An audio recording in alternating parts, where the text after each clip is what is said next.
Let me tell you something straight off. This is a love story, but not like any you've heard. The boy and the girl are far from innocent. Dear lives are lost, and good doesn't win. In some places, there is something ultimately good about endings.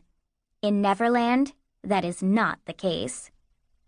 To understand what it's like to be a fairy, tall as a walnut and genetically gifted with wings, who happened to witness such a series of events, you must first understand that all fairies are mute.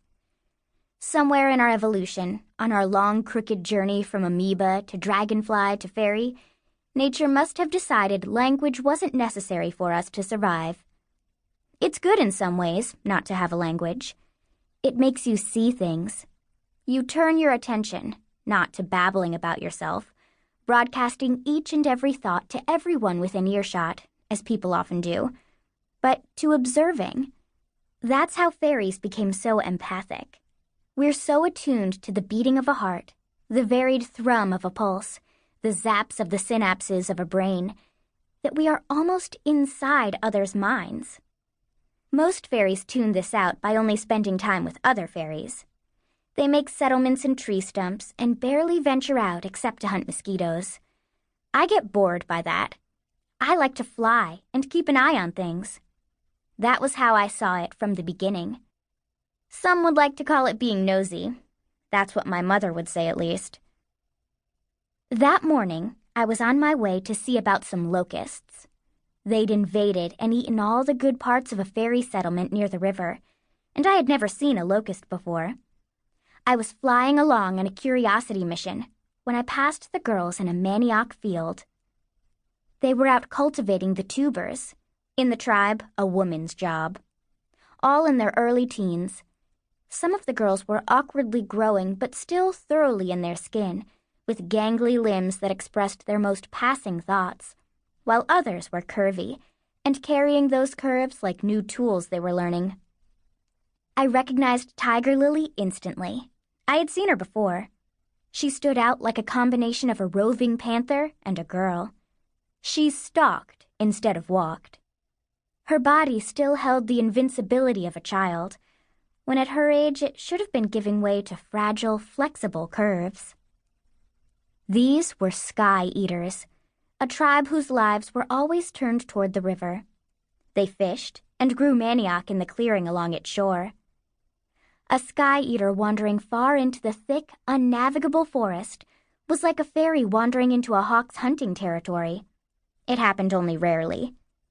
So when they heard the crashing through the trees, most of the girls screamed. Tiger Lily reached for her hatchet. Stone came through first, splitting through the branches. The other boys rallied behind him. And Pine Sap, last and weakest of them all, brought up the rear. They were all breathless, shirtless, a muscular and well-organized group with weedy pine sap trailing at the back. Stone gestured for the girls to come with them. You'll never believe it. The girls followed the boys through the forest, and I grabbed a tassel of Tiger Lily's tunic because I too was curious, and she ran faster than I wanted to fly. And then we cleared the last of the trees leading to the cliffs, and the way to the sea was open, and I heard a noise escape Tiger Lily's lips, a little cry, and heard it on the other girls' lips too as they arrived behind her. There upon the water was a large ship, a skeleton against the sky, collapsed and flailing into the rocks close to shore, broken apart and drowning. The scene was all deep blues and grays and whites, and the wild waves lifting it all like deep, gasping breaths. Looking closer, I could see little pink people, tiny, falling and clinging. I knew right away they must be Englanders, a people we knew of from across the ocean. They're dying, one of the girls breathed, a reedy thing I knew to be named Moon Eye, gesturing with her thin arms. Between the ship's decks, the rock soared. Pieces of it raced into the sea and disappeared. Little people dropped from it in droves. Pine Sap elbowed Tiger Lily's arm. He pointed, his fingers snaking to trace a line farther in.